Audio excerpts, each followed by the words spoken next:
She was left to die on the battlefield, until a human Marine defied death for her.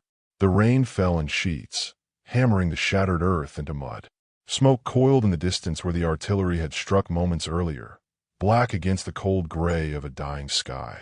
The ground trembled under the distant roar of mechanized walkers moving along the ridge. Corporal Ethan Cole, U.S. Marine, pushed forward through the debris-strewn street, rifle raised, boots sinking deep into the muck. His radio was static now, comms fried by the ion pulses of the enemy barrage. His squad was scattered or gone. Every instinct told him to get back to the extraction point before the next strike hit. But some sound, cut through the rain and distant gunfire. It wasn't human. The cry was sharp, guttural, yet undeniably pained. He pivoted toward it, pressing himself against the side of a collapsed building, eyes scanning the rubble. There, half buried beneath what had been a reinforced barricade, lay her. She was like nothing Ethan had ever seen outside classified intel files. Skin the color of deep emerald, streaked now with soot and blood. White hair, thick, metallic-looking strands, was tangled across her face and shoulders, plastered down by the rain. Her armor was cracked, one side blackened from an energy blast, and where her leg should have been, there was only ruin, twisted metal prosthetics torn away in the explosion, leaving jagged stumps. Her chest rose and fell in short, ragged bursts. Her eyes, bright silver, luminous even in the gloom, locked onto his. For a moment, neither moved. Ethan had been trained for years to see her kind as the enemy. The Zirans, as they were called in every briefing, had been painted as merciless invaders, raiders from the far colonies who would burn Earth cities without hesitation. And maybe that was true of most. But the eyes staring up at him now were not those of a predator. They were desperate, defiant, and afraid. A sudden blast rattled the ground, sending dust cascading from the ruins above them. The ridge artillery was adjusting its aim. This place wouldn't be standing much longer. Her lips moved. The words were accented, halting, but unmistakable. "Leave me." Ethan glanced at her ruined legs, then at the smoking horizon. His orders were clear. No interaction with alien combatants except capture for intel. And in her state, she wasn't going anywhere. Most Marines would walk away. But Ethan's boots didn't move. Another thunderclap of artillery, closer this time, made the air shudder. The concussion wave hit him in the chest. He dropped to one knee beside her, slinging his rifle behind his back. Her eyes narrowed in confusion as he gripped the debris pinning her down. "You're not dying here," he said, his voice low, certain. Her head shook weakly. "Danger, for you." He ignored her, muscles straining as he shoved the shattered barricade aside. His gloves slipped on the wet metal, but he kept pushing until the weight shifted, freeing her. Blood was mixing with the rainwater pooling beneath her. Another distant scream, this one human, carried over the wind. Ethan's gut twisted. The field was a graveyard now. If he didn't move fast, they'd both be corpses before nightfall. He slid his arms under her, bracing for her weight. The moment he lifted, she let out a sound that was half a growl, half a gasp of pain. Her fingers clamped around his shoulder with surprising strength. "Why?" she demanded, voice breaking. Ethan met her gaze as he started moving, boots slipping in the mud. "Because I'm not leaving you behind." That's it. The next artillery strike was so close that the shockwave nearly threw him off his feet. Shards of glass and concrete rained down around them, clattering against his helmet. He staggered but didn't stop. Through the rain, he could see the broken shell of a transport garage ahead. Shelter, cover from the drones overhead. He pushed toward it, heart hammering, her labored breaths warm against his chest despite the cold. Inside, the garage was dark, the roof half gone. Vehicles lay gutted, their frames twisted into skeletal wrecks. He set her down gently against the wall, scanning for threats. No movement. For now, they were invisible. Her eyes stayed on him, unblinking. The rain dripped from his helmet and chin as he crouched in front of her. "You should have left," she said again, softer now. "Your kind would have." "Maybe," he admitted, pulling a field kit from his pack. "But I'm not my kind. I'm me." Her silver eyes lingered on his face for a moment longer before her gaze dropped. She flinched as he began wrapping a pressure bandage above one stump. The alien fabric of her uniform was strange under his gloves, slick, almost alive, but it tore easily enough where the blast had shredded it. Above them, something whined, a recon drone, scanning the streets. Ethan froze, listening. It passed by, the sound fading into the distance. When he looked back at her, she was studying him with an intensity that made the air between them feel different. Less about sides, more about survival. Outside, the war kept grinding forward. But in this dark corner of a ruined city, under the ragged shell of a garage, a U.S. Marine and a green-skinned alien warrior sat in the thin, fragile space between life and death. And Ethan knew one thing. Walking away had never been an option. The pounding in Ethan's ears hadn't faded, even after the artillery barrage rolled further east. His hands worked mechanically, securing the bandage around her leg stump with the last of his pressure dressings. He'd done enough combat medicine to know it wasn't a fix, only a temporary measure to slow the bleeding. Her eyes flicked to the bandage, then back to him. You. Help enemy. Ethan didn't look up. Right now, you're not my enemy. You're just bleeding out in the middle of a war zone. Her jaw tightened. She said something in her own language, low and bitter, like a curse. He didn't know the words, but the meaning carried in her tone. She wasn't used to being weak. The whine of another drone drifted closer, sharper this time. He rose and crept to the jagged hole where the garage wall had collapsed, peering into the rain-smeared street. A squat recon unit hovered past, lenses swiveling. Ethan crouched lower. His HUD visor was long dead from the EMP blast, so he had no way to tell if the drone had scanned for heat signatures. Move and it'll pick us up, he whispered over his shoulder. Her reply was flat. I can't move. A burst of static crackled from somewhere in the rubble. A half-broken comm, trying to transmit. Ethan's pulse jumped. If the Zero machine picked that up, they'd have a swarm of hunter-killers here in minutes. The drone hovered for a moment, then zipped down another street. Ethan exhaled slowly. He returned to her side. We can't stay here. They'll sweep back through, and this time they'll check the buildings. Her silver gaze held his. Then leave. You save yourself. Not happening, he said, reaching for his pack. You break your law, she pressed. Your commanders kill you for this. Ethan almost smiled at the bluntness. Yeah, probably. She stared at him, searching for something, logic, weakness, a lie. But whatever she saw in his face made her stop speaking. The rumble of engines rolled through the distance, deeper than the drones. Heavy armor. Ethan's mind ran the options. The nearest extraction point was north, 2 miles through streets crawling with hostiles. Carrying her the whole way would slow him down to a crawl, but leaving her was still off the table. I need your name, he said. Her head tilted, white hair clinging wetly to her cheek. Why? Because if I'm going to risk my ass dragging you out of here, I should know who I'm talking to. She hesitated, then Sarah. Ethan, he returned. Her mouth twitched, almost like she was testing the shape of his name in her head. The next sound tore both their attention to the street. Metallic footsteps, steady and getting louder. Ethan leaned to the edge of the collapsed wall. 2 Zirin ground troopers in segmented exo-armor marched through the rain, rifles scanning. They moved with inhuman precision, their green plating shining wet under the storm. Sarah's hand shot to her side, fumbling for a weapon that wasn't there. Ethan caught her wrist. Don't. You fire. They'll call in the whole platoon. Her silver eyes burned into him. You think I fear them? I think I'd rather not fight them with you half dead and me carrying the both of us, he shot back. The troopers slowed, near the garage.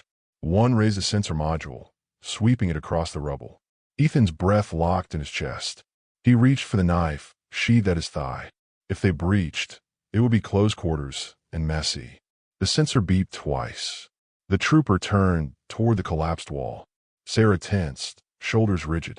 Ethan felt the moment tighten into a thin thread ready to snap. Then, as sudden as they'd appeared, the troopers moved on. Maybe the storm interference was enough to mask their heat. They vanished into the mist of rain. Only when their footfalls faded did Ethan release the breath he'd been holding. That, he said quietly, was too close. Sarah's gaze didn't leave the street. You hide well for human. Thanks, I guess, he muttered, slinging his pack back on. We move. Now. She gave a short, humorless laugh. You drag me? Like sack. More like firemen carry, he said, bending to lift her again. Her weight settled against him, heavier now with fatigue. Every step through the mud felt slower than the last. The streets were an endless sprawl of shattered glass, burned-out shells of homes, and the metallic stench of blood in the air. Somewhere to the east, a high-pitched scream split the storm, then cut off abruptly. Sarah shifted slightly in his arms. Your people kill us. We kill you. War does not stop. Not today, Ethan said, voice steady. Not for you. Her eyes searched his profile, as if trying to see past his words. Finally, she looked away, head resting against his shoulder.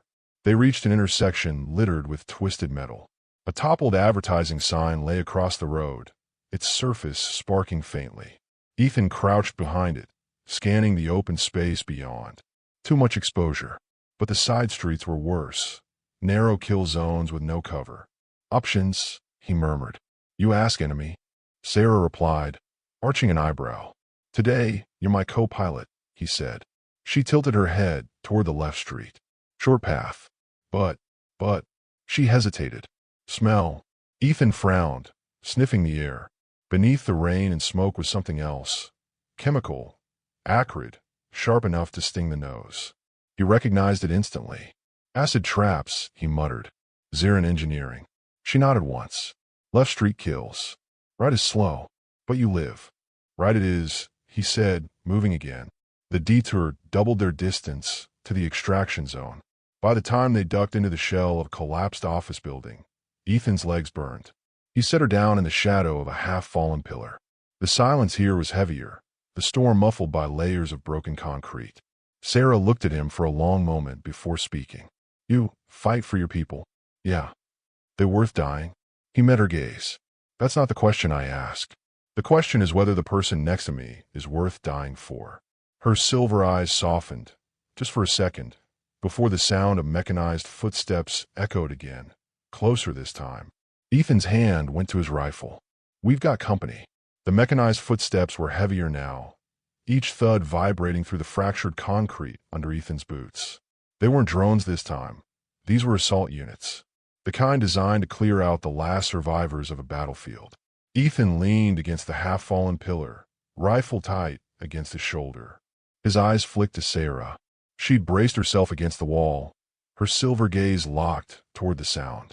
Even without legs, she radiated the coiled focus of a predator. 2, maybe 3, Ethan murmured. If we stay quiet, they might pass. Or they smell us, Sarah said, voice low but sharp. They can. He swore under his breath. Of course, they weren't human troops.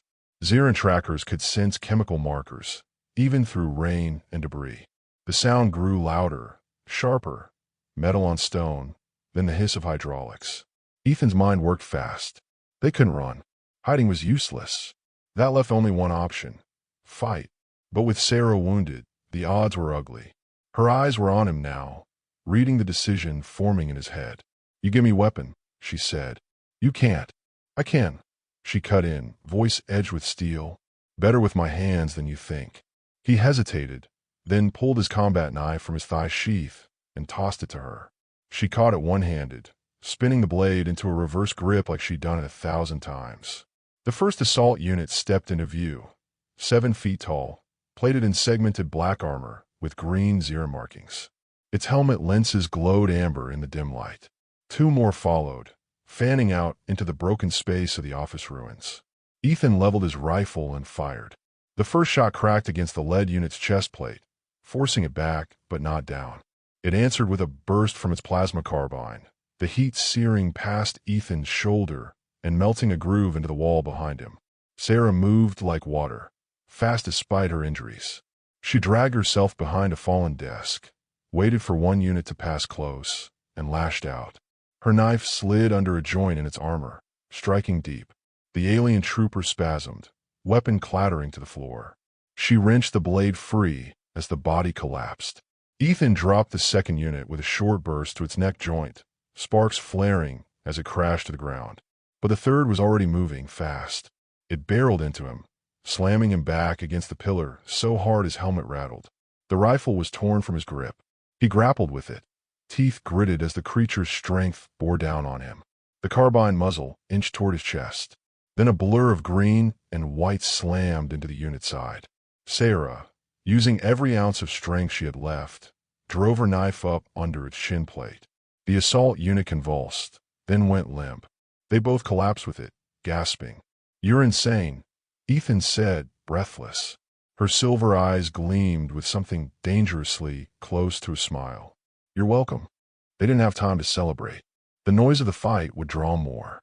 Already, Ethan could hear the distant hum of engines and the high-pitched chatter of Zarin comms.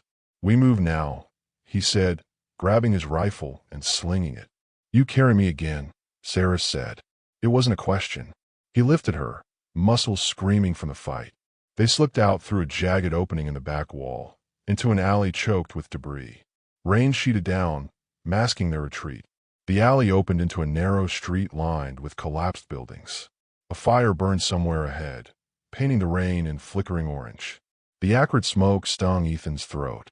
They were halfway down the street when a shadow passed overhead, broad, angular, and fast. Ethan froze. Sarah's grip on his shoulder tightened. "Hunter," she whispered. The craft banked and came around, its underside bristling with weapons. It wasn't a patrol ship. It was a purge skimmer, designed to eliminate anything left alive after a sweep. Ethan dove into the nearest building, nearly colliding with a wall in the dark. The skimmer's cannons roared outside, tearing the street to molten rubble. Dust and smoke filled the air. Sarah coughed once, eyes watering. "You stay, you die."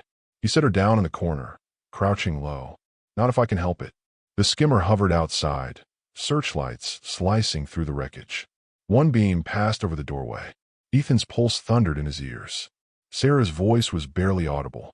"If they take me, they break me. They make me tell." "Not going to happen," Ethan said. Her gaze locked with his. "You promise." "I promise." The beam passed on. The skimmer moved further down the street, but it wouldn't be gone long. Ethan knew they had minutes, maybe less.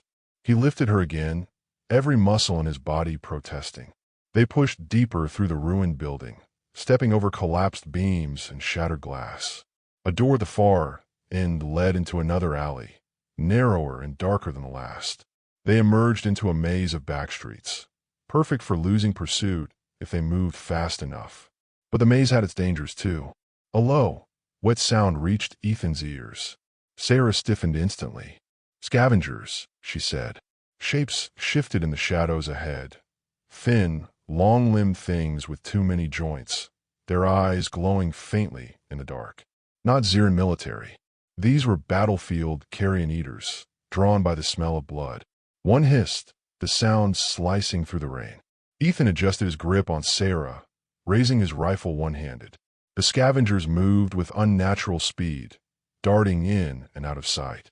"Go for the eyes," Sarah said, her voice hard. The first lunged. Ethan fired, the shot punching through its skull in a spray of dark fluid. Two more followed, scrambling over the walls. Sarah twisted in his arms, knife flashing. One creature shrieked as she slashed its face, tumbling back into the dark. Ethan dropped the third with a burst of chest. The alley was silent again, save for the rain. Ethan's breath came hard. Sarah's hand still gripped the knife tight. "We keep moving," he said.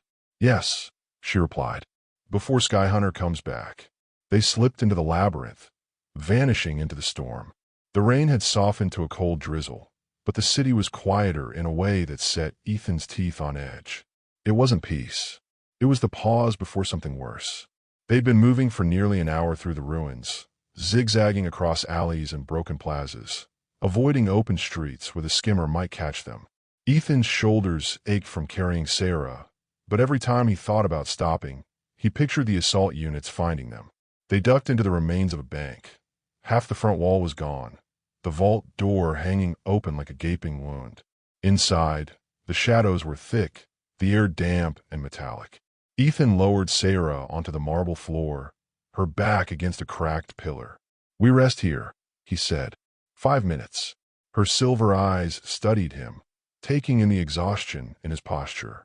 "You break," she said simply. He gave a humorless laugh. "Not yet." Sarah's gaze shifted to the yawning darkness of the vault. Not safe, she murmured. Ethan listened. Faint echoes, scrapes, like claws on metal, drifted out from the shadows. He swung his rifle toward the noise, finger tightening on the trigger. The sound stopped. Before he could move, the back wall of the vault erupted inward. A hulking figure stepped through the hole. Zyran command armor, bulkier and more advanced than the troopers they'd faced earlier. Its plating was marked with jagged white stripes, kill tallies. The amber glow of its visor cut through the dark like fire. Sarah's entire body went rigid. "Hunter Captain," she said, voice low and cold. Ethan didn't need translation to know this was bad. The Hunter Captain spoke in the Zyran tongue, voice like grinding stone. Sarah's reply was sharp, defiant. Ethan caught one word repeated twice: traitor. The hunter moved toward her, ignoring Ethan entirely. That, Ethan realized, was a mistake. He stepped between them, rifle raised. Not happening. The hunter's gaze shifted to him, and Ethan felt the weight of it like a physical force. It didn't slow. A massive gauntlet came up, swatting the rifle aside.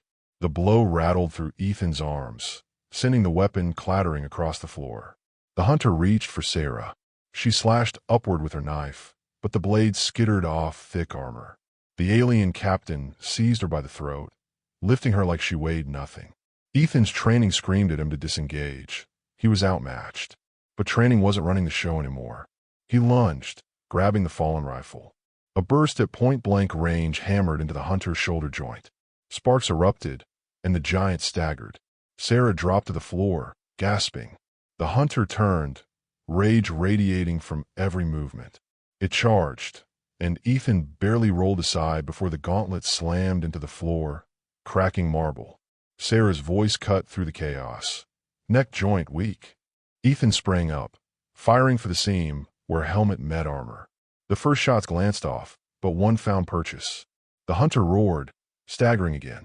Sarah dragged herself forward, knife in hand.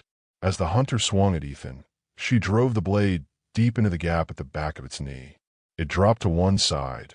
Momentum slowed just enough for Ethan to plant the last round directly into its visor. The hunter collapsed with a sound like a collapsing building, armor sparking and steaming. For a long moment, neither of them moved. The air smelled of scorched metal and rain-soaked dust. Finally, Sarah spoke. "You should have run." Ethan wiped rain from his face. "Not my style." Her eyes held his, something unreadable passing between them. "Hunter Captain does not walk alone," she said. The words landed like a cold weight in his stomach. From somewhere beyond the broken wall came the steady march of more troops. Not just a patrol, an entire unit. And they were moving fast. Ethan grabbed Sarah. "We're leaving." They stumbled out the back of the bank, into a street littered with debris. Overhead, the sky was darker than before, not from clouds, but from the looming shadow of a carrier ship. Its silhouette filled the horizon, massive engines churning the rain into mist. Sarah's breath hitched. They bring Netfield. No escape when down. Ethan scanned the streets. They'd never outrun that Netfield on foot, which meant the only chance was to get outside its deployment zone. Fast. They cut through the skeletal remains of an office complex, glass crunching under Ethan's boots. Every corridor was a risk. Every open space, a target zone. The hum of the carrier deepened. Sarah's grip tightened on his shoulder. "You leave me. You run." He didn't even answer. They reached a service stairwell, winding down into darkness. The air here was cooler, tinged with oil. Somewhere below, a faint vibration pulsed through the concrete. Generators. Maybe the old subway line still had power. Ethan took the stairs two at a time. At the bottom, they emerged into a wide, underground platform, half-flooded. Faint emergency lights glowed red along the walls. A rusted maintenance cart sat on the track, jury-rigged with what looked like scavenged power cells. It might run, or it might explode. Ethan set Sarah inside, fingers moving fast over the control panel. She watched him work, her voice quieter now. "If you had left me, you would be safe." "Maybe," he said without looking up. "But I wouldn't be me." The cart shuddered, then roared to life. The sound echoed down the tunnel, loud enough to draw attention. But there was no time for stealth. They lurched forward, the tunnel swallowing them whole. Behind them, the faint light of the platform grew smaller, until it was replaced by another glow. White. Moving. Sarah's eyes widened. They follow. Ethan's jaw set. Then we make it fast. The cart rattled over the warped tracks, the light of pursuit growing brighter. If you've ever rooted for an impossible love in the middle of chaos, imagine what's coming next. Don't miss the rest of this fight. Subscribe so you won't miss what happens when the net field drops. The maintenance cart screamed along the warped subway tracks, every vibration threatening to throw it off the rails. Ethan kept one hand on the jury-rigged throttle, the other gripping the side rail to steady them. The tunnel walls blurred past in a strobing rhythm of shadows and red emergency lights. Behind them, the white glow of pursuit hadn't dimmed. It was sharper now, flickering with the pulse of something alive. Xiran hunter drones, their narrow bodies slicing through the air with predatory speed. "They're closing," Sarah said, voice tight. "I noticed," Ethan muttered. The first drone fired. A plasma bolt hissed past, gouging a molten scar along the tunnel wall. The air filled with the stink of burning concrete. Ethan jerked the throttle, the cart jolting violently. Sparks flew from its wheels as it scraped against the side of the track. The sudden maneuver threw off the drone's aim for a second, but only a second. Sarah gripped the rail with one hand, her other clutching the knife. "Give me your rifle. You can't fire it with." She shot him a glare so fierce he didn't finish. He swung the weapon toward her, adjusting the sling so she could balance it across her lap. She steadied it against the rail, silver eyes narrowing. The first drone banked low for a clear shot. She squeezed the trigger. The rifle's burst ripped through the air, shredding the drone's wing assembly. It spiraled into the tunnel wall, exploding in a shower of sparks. The others tightened their formation. The cart roared into a curve, centrifugal force pressing them hard against the side. Ethan fought the controls, gritting his teeth. "They'll hurt us," Sarah warned. "Push us in a trap." "Not if we get there first," Ethan said. "Where is there?" she asked. He didn't answer immediately, mostly because he didn't know. The subway schematics in his head were guesses, fragments from old city maps. But he remembered a service access near the river, possibly still connected to an old floodgate chamber. If it wasn't blocked, it could be their ticket topside. The drones opened fire again. This time, one shot grazed the car itself. The engine stuttered, coughing smoke. "That's bad," Ethan said flatly. "No," Sarah replied, glancing at him. "That is death coming." The lead drone swooped closer. Sarah fired, the shot tearing through its fuselage, but it didn't go down. It only slowed. Then the tunnel ahead lit up with cold white light. Not from drones. From a massive, stationary emitter. Sarah's eyes widened. Net field anchor. The air shimmered just beyond the emitter, like heat above asphalt. The field. If they hit it, the cart systems would fry, and so would their chance of escape. Ethan slammed the brake. The cart screeched, momentum throwing them forward. Behind them, the drones adjusted instantly, tightening the noose. "Options?" he asked quickly. She scanned the tunnel walls. "Left. Vent shaft." Ethan followed her gaze. There, halfway up the wall, was a rusted maintenance ladder leading to a grate. He didn't hesitate. "Hold on." He yanked the throttle one last time, sending the cart skidding sideways into the wall just below the ladder. Metal screamed, the impact nearly throwing them both out. Ethan was already moving, slinging the rifle over his back and hauling Sarah up toward the ladder. Her fingers dug into his shoulder as he climbed. The metal rungs groaned under their combined weight. Below, the drones swarmed the wreck cart. One tilted upward, scanning the shaft. Its targeting beam painted the ladder in a red dot. "Faster," Sarah urged, her voice tense. The first plasma shot seared past Ethan's boot. He climbed harder, muscles burning. They reached the grate, rusted but intact. He slammed his shoulder into it once, twice, until it popped free. Cold air rushed in from above. They scrambled through into a narrow service tunnel, just as the first drone squeezed partway into the shaft below. Ethan fired down, the shot punching through a chassis. It fell back in a shower of sparks. He turned to Sarah. "We move before they find another way up." The tunnel sloped upward, water trickling along its center. The air smelled faintly of algae and rust. Ethan carried her again, his boots splashing through the shallow flow. Minutes passed, each step heavier than the last. Finally, they reached a corroded hatch. Ethan tried the wheel. It wouldn't budge. "Move," Sarah said. He stepped aside, confused. She reached into a pouch at her belt, producing a small, jagged device, Xeran tech. She pressed it to the hatch. It hissed, then sparked, and the metal warped under its own heat. "Thermal lock breaker," she explained. The hatch swung open with a metallic groan. Beyond it was a cavernous chamber, floodgate machinery, rusted and silent.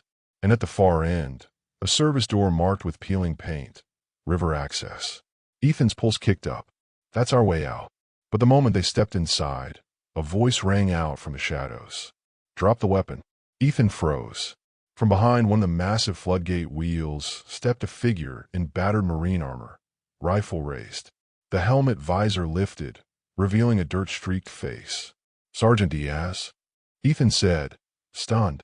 The man's eyes narrowed. "Cole, what the hell are you doing with that?" He gestured towards Sarah with the barrel of his rifle. "She's with me," Ethan said carefully. Diaz's lip curled. "With you? She's the reason we lost half our unit topside. You think I'm letting an alien spy walk out of here?" Sarah's silver gaze flicked between them, her hand inching toward her knife. Ethan stepped forward. "She's not a spy. She saved my life. She's one of them," Diaz snapped. "And Command's gonna want her alive. You know what they'll do to her." Ethan's gut twisted. Yes, he knew. The distant hum of drones filtered into the chamber from the hatch they'd just come through. "No time for a standoff. Diaz, we don't have." The first drone appeared in the hatchway. Its targeting laser swept the room. Everything happened at once. Ethan raised his rifle. Diaz cursed and fired. Sarah spun her knife into her grip. The chamber erupted in gunfire and the high-pitched whine of drone engines. The chamber shook under the combined roar of rifle fire and the high-pitched whine of the drones. Sparks rained from the catwalk above as stray shots hit rusted metal. Ethan dropped behind one of the massive floodgate wheels, pulling Sarah with him. Her breathing was sharp, each inhale a hiss through clenched teeth. Diaz's voice cut through the noise. "Cole, get down. I'll handle this." Ethan risked a glance. Diaz was firing in controlled bursts of the drones pouring through the hatch, but there were too many, half a dozen, maybe more. One zipped low, plasma bolts chewing chunks from the floor near Sarah's boots. She whipped her knife into her left hand and threw it. The blade spun end over end, embedding itself deep in the drone's lens. It screeched and crashed into the wall in a shower of sparks. "Not bad for someone with no legs," Ethan muttered. "Not bad for someone who carries dead weight." She shot back, eyes flashing. Another drone shot overhead, forcing them both down. Diaz was falling back toward their position, his rifle magazine running dry. "Cole, we're boxed in." "Service door," Ethan shouted, pointing to the far end of the chamber. "It's sealed," Diaz yelled back. Sarah's hand found the device she'd used earlier to melt the hatch. She held it out to Ethan. "You make way." Ethan grabbed it, sprinting low toward the service door while Diaz covered him. A bolt grazed a shoulder plate, the heat searing through to skin. He grit his teeth, pressing the device to the lock mechanism. The metal glowed, hissed, then slumped away under its own weight. The door swung open to a dark maintenance corridor. Ethan turned back. "Move." Diaz hesitated, eyes darting to Sarah. "She's not coming." "She is," Ethan said flatly. The hum of more drones filled the air. Diaz swore under his breath, then sprinted toward them, firing his last rounds. Ethan grabbed Sarah, hauling her into his arms. She didn't fight him this time. Her focus was on the drones swarming into the chamber. The three of them dove into the maintenance corridor as Ethan slammed the door shut behind them. A plasma bolt hit the metal just as it sealed, filling the air with the stink of scorched steel. They moved fast through the pitch-black corridor, the only sound their breathing and the faint drip of water somewhere ahead. Ethan's shoulder throbbed where the plasma had burned him, each step sending a jolt of pain through his arm. After several turns, they emerged into a smaller chamber lit by a single flickering emergency lamp. Diaz leaned against the wall, panting. "Cole, you've lost it. Risking all of us for her. You know Command will." "Command isn't here," Ethan cut in. "And without her, we'd be dead back there." Diaz shook his head, muttering under his breath. But he didn't argue further. Ethan set Sarah down against the wall. Up close, he could see the pale green of her skin had dulled, her silver eyes dimmer than before. Blood had soaked through the bandages at her stumps. "You're bleeding again," he said. "I know," she replied, her voice weaker now. He dug into his pack, pulling out the last of his field dressings. His hands worked quickly, rewrapping the wounds, but she caught his wrist halfway through. "Why?" she asked, her gaze locked on his. "Why do you fight for me?"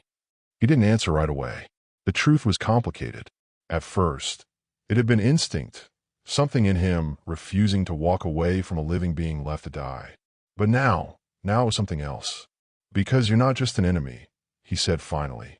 "You're a person, and I don't let people get slaughtered when I can stop it." Her grip tightened slightly, as if she were testing the weight of his words. "You know, if war ends, they will still hate me. And you. I can live with that," he said. "Can you?" For a moment, her expression softened. Just a flicker, quickly gone. "We will see." Diaz's voice broke the silence. "We need to keep moving. The drones will cut through that door eventually." They followed the corridor until it sloped upward. The faint sound of rushing water grew louder until they reached a grated platform overlooking a wide underground channel. A maintenance boat was moored to the side, old but intact. Diaz jumped down first, checking the controls. "Looks functional. If the river's clear, we can follow it out past the net field." Ethan carried Sarah aboard, setting her down near the bow. The green glow from her skin reflected faintly on the wet metal. For a moment, with the flicker of the emergency lights, she looked almost ethereal. Diaz got the engine running, a low rumble that vibrated through the hull. Ethan stayed near Sarah, scanning the shadows above.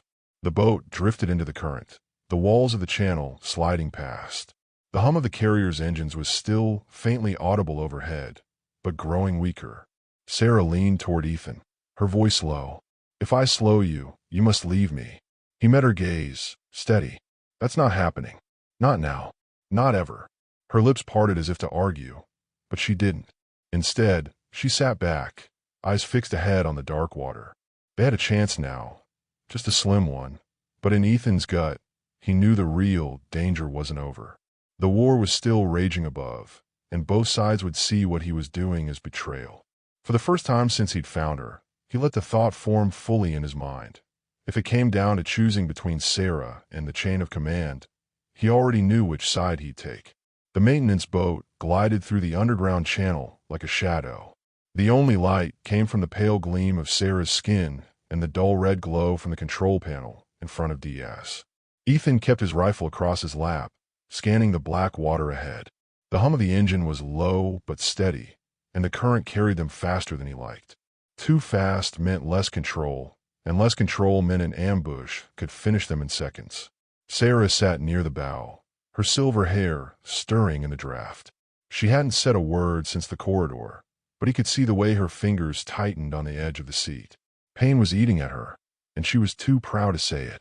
Then, faint at first, Ethan heard it, a rhythmic thud echoing down the tunnel behind them. Not mechanical. Footfalls. Diaz stiffened at the helm. "Cole, we're being followed." Ethan stood, straining to see. A faint light bobbed in the darkness, growing brighter with each echoing step. Then the shape emerged, a black-clad figure in pursuit, wearing an armored exosuit with a U.S. Marine emblem glowing faintly on the chest. Ethan's stomach sank.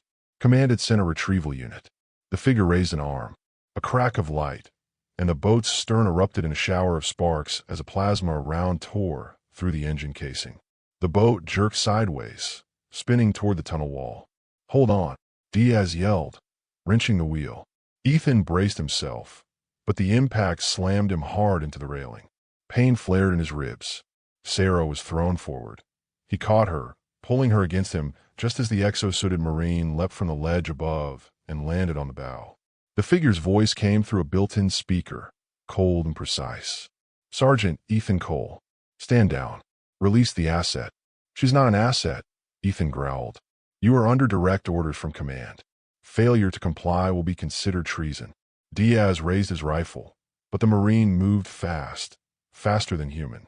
His gauntlet shot forward, backhanding Diaz into the side of the cabin. The impact rang like a gong. Diaz slumped, groaning. Ethan shoved Sarah behind him and stepped forward. "You'll have to go through me. That can be arranged." The Marine lunged, his fist connecting with Ethan's chest plate. Air exploded from Ethan's lungs, and he stumbled back. The Marine came again, but this time Ethan sidestepped, bringing his rifle up like a club and smashing it across the helmet. The blow barely made the Marine flinch. Sarah's voice cut through the chaos. "Ethan, the water." He didn't know what she meant until he saw the glint. The channel widened ahead, opening into an underground reservoir. The current was stronger there. If they could knock the Marine into the water, maybe. Ethan fainted left, drawing the Marine's guard. Sarah, propped against the railing, raised her knife, the one she'd retrieved from the drone earlier, and hurled it. The blade found the gap in the Marine's shoulder armor, sinking deep. The exo-suited figure staggered, and Ethan took the opening, shoving with all his strength. They went over the side together. The cold water hit like a fist. The current dragged them down into blackness, spinning them end over end. Ethan fought to surface, but the Marine's grip locked around his throat. They thrashed beneath the surface, the glow from the Marine's visor cutting through the murk. Ethan's vision began to tunnel. Then, a flash of green. Sarah had gone in after them, her arms sweeping through the water. She grabbed Ethan's vest, yanking him free as the current tore the Marine away into the dark. They broke the surface, gasping, the boat already drifting away. Diaz was at the stern, reaching out. Ethan pushed Sarah up first, then hauled himself aboard. "Where's the suit?" Diaz coughed. "Gone," Ethan rasped, wiping water from his eyes. But he wasn't sure. The current was strong, but so was that Marine. Sarah slumped against the deck, her skin pale. "You are a fool," she whispered. Ethan half laughed, half coughed. "Guess I am."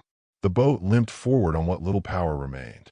Behind them, the tunnel's darkness swallowed any sign of pursuit. But the damage was done. Command knew exactly where they were, and exactly who he had chosen to protect. As the reservoir opened into a massive underground lake, the surface shimmered faintly with light from a broken grate far above. It was an exit, but also a choke point. Ethan met Sarah's gaze. They were out of time, out of options, and if that Marine, or any other, found them again, it would end one way. He realized then, with a strange clarity, that there was no going back. Even if they survived this, his life in the Corps was over. And for the first time, he wasn't sure he cared. The lake's water lapped gently against the hull, a stark contrast to the violence of the tunnel. The surface reflected the faint moonlight trickling in from a jagged hole high in the cavern wall. It looked almost peaceful, but Ethan knew peace was an illusion they couldn't afford. Diaz had killed the engine, letting them drift under the cover of shadows cast by the rocky overhangs. The silence was deep enough to hear Sarah's uneven breathing. Ethan crouched beside her. Her skin, usually vibrant green, had faded to a pale jade. The bandages he'd hastily wrapped around the stump of her right leg were soaked through again. "You're bleeding too much," he said quietly. Her silver eyes flicked toward him. "And you're still breathing. That is something." He tried to smile, but it didn't reach his eyes. "Let's keep it that way." Diaz moved to the front of the boat, scanning the cavern's far edge through binoculars. "I see an old service dock on the north side. Looks abandoned." "Good," Ethan said. "Let's hide there, patch her up." The dock was nothing more than a rotting platform clinging to the rock, but it was shelter. They tied off the boat and carried Sarah ashore, her weight far lighter than Ethan expected. Her fingers dug into his shoulder as he set her down on a weathered crate. Diaz dug through the medkit. "I've got coagulant packs, pain suppressants, and whiskey. Guess which one's for me?" Ethan kept his focus on Sarah's wound, peeling back the soaked bandage. She didn't flinch. "You don't even twitch," he said. "Pain is an old friend," she murmured. He cleaned the injury, wincing at the jagged tissue. "We're going to need real medical supplies, Sarah. A field patch isn't enough." Her gaze drifted toward the cavern's far wall, as if she could see through it to some place far beyond. "There are no safe places for me. Not on this world. Not on mine." Ethan froze at that. "Then we make one." Diaz snorted softly. "You realize we're fugitives now? Command's probably got every tracker in the state looking for us." "I know," Ethan said. The words hung in the damp air. The enormity of it settled over him like lead. His entire career, gone. His name, soon to be a headline under the word traitor. Sarah shifted slightly, her voice barely above a whisper. Why? It was more than a question. It was the question. Ethan met her eyes. Because when I saw you in that corridor, left for dead, I knew I couldn't walk away. Not again. Something flickered in her expression. Not gratitude exactly, but a recognition. The kind soldiers share when they've both been to the edge and stepped back together. They sat in silence for a while, the cavern's stillness broken only by the occasional drip of water from above. Ethan felt the exhaustion creeping into his bones, but he couldn't sleep. Not yet. Diaz finally broke the quiet. We can head north through the old hydro tunnels. There's a network that leads to the river. From there, maybe Mexico, or somewhere further. Command will expect that, Ethan said. We'll have to move irregular, double back, change routes. And we can't move until she's stable. Sarah's voice was soft but steady. You will not be able to protect me forever, Ethan Cole. Maybe not forever, he admitted, but long enough. They set up a small camp on the dock, using the boat's tarp for shelter. Diaz took first watch, leaving Ethan sitting beside Sarah in the dim glow of a single lamp. Her breathing was calmer now, though her face still showed strain. In my people's language, she said suddenly, there is a word. Thavra. It means the one who stands between. That me? Ethan asked. She considered, then nodded. For now.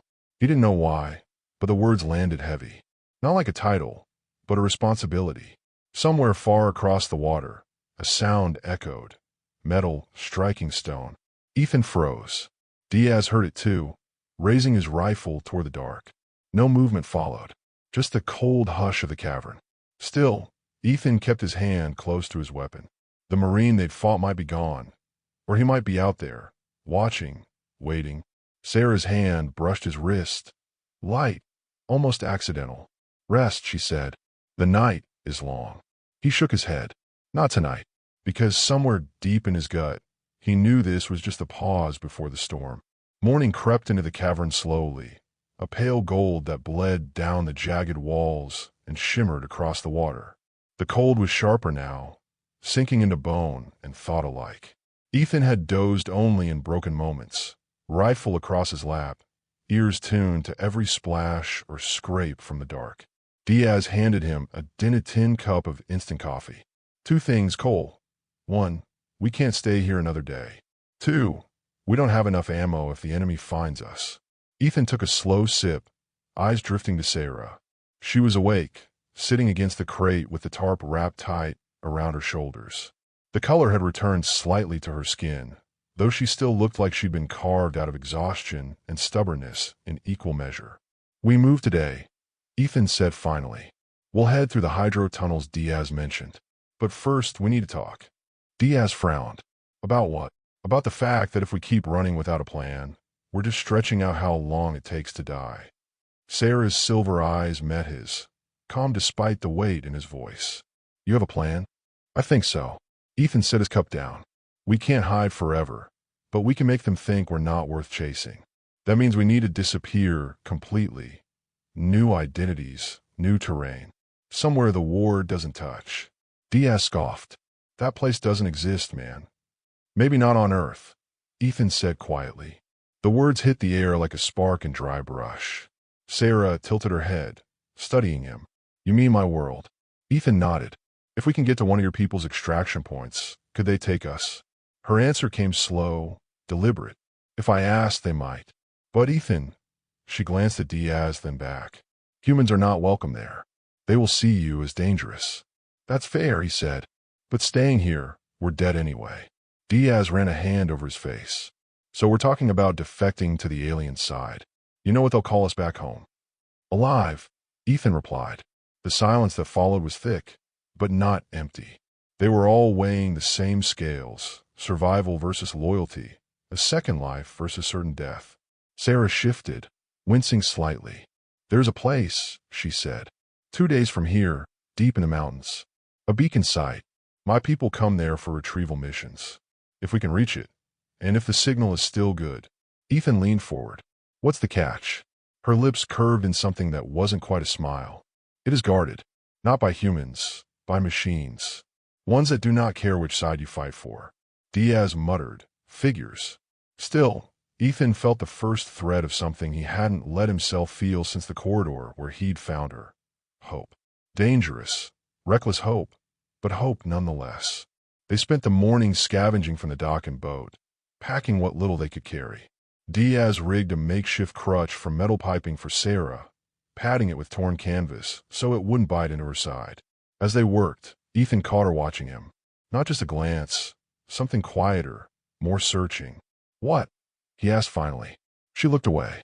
I've been wondering why you did not leave me when the water came. You could have reached safety faster. He thought back to the deafening roar, the cold crush of water, her weight against him in the tunnel. Because I made my choice back in that corridor. You just didn't know it yet. For the first time, her eyes softened. No banter, no wall. Just a flicker of something human in someone not human at all. By midday, they were back in the boat, skimming toward the narrow channel at the cavern's far side. The hydro tunnel yawned before them, black as a mouth. Diaz kept the engine low to avoid echoing too loud, but in the dark, even a whisper felt like it could carry for miles.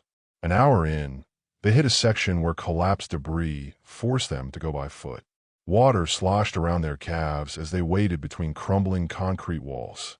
Sarah's steps slowed, and Ethan moved to her side without a word, letting her lean on him when the crutch caught on jagged rock. Her breathing was ragged, but she never asked to stop. They reached a dry section where the tunnel opened into a maintenance bay. Rusted lockers lined the wall, one still holding an ancient set of overalls and a pair of steel-toed boots. Diaz rifled through them. Well, nothing useful except maybe the boots, and they're 2 sizes too big. Ethan chuckled softly. The sound felt strange here, in this place of concrete ghosts. Then Sarah spoke, her voice low. If we reach the beacon, and they refuse you, what will you do? He met her gaze. Then I make sure you get through anyway, even if it means I don't. Her hand tightened briefly on the crutch, then she looked ahead. Favara, she murmured again, the one who stands between. They pushed on, the air growing colder the further they went. Somewhere up ahead, water trickled in rhythmic taps. When they finally stopped for the night, they camped on a raised platform above the tunnel floor. Diaz took first watch again, rifle resting across his knees. Ethan sat beside Sarah in the dim light of a battery lamp. Her head was tilted back, eyes closed, the silver lashes catching the glow. You should sleep, he said. I am, she replied without opening her eyes. And for once, he almost believed her. They reached the beacon site on the morning of the second day, emerging from the mountain tunnel into a valley swallowed by fog. The beacon itself rose from the center like the spine of some buried giant, a lattice tower of alien alloy, gleaming faintly green even in the gloom. Around it, jagged ridges formed a natural amphitheater, the slopes choked with black pines. But it was the silence that struck Ethan first. No wind, no birds, no hum of distant engines, just the weight of the place pressing down. Diaz scanned the ridge through his scope. No movement. Either we're lucky, or we're walking into a ghost nest. Sarah shifted on her crutch, her eyes narrowing. We are not lucky. The first machine appeared without warning. A tall, insect-like construct, its carapace rippling with pale light. It slid from the tree-line as if the fog had given birth to it. Another followed, and another. Ethan lifted his rifle. They see us. They see everything, Sarah said. Do not fire unless you want them all at once. The 3 constructs fanned out, their movements impossibly precise. One stepped into Ethan's path. Sarah limped forward until she stood between him and the machine.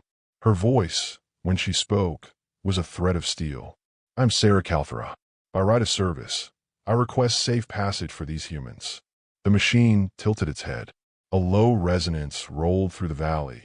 Not quite sound, more like pressure in the bones. Diaz's grip tightened on his rifle. Bet a yes or a no.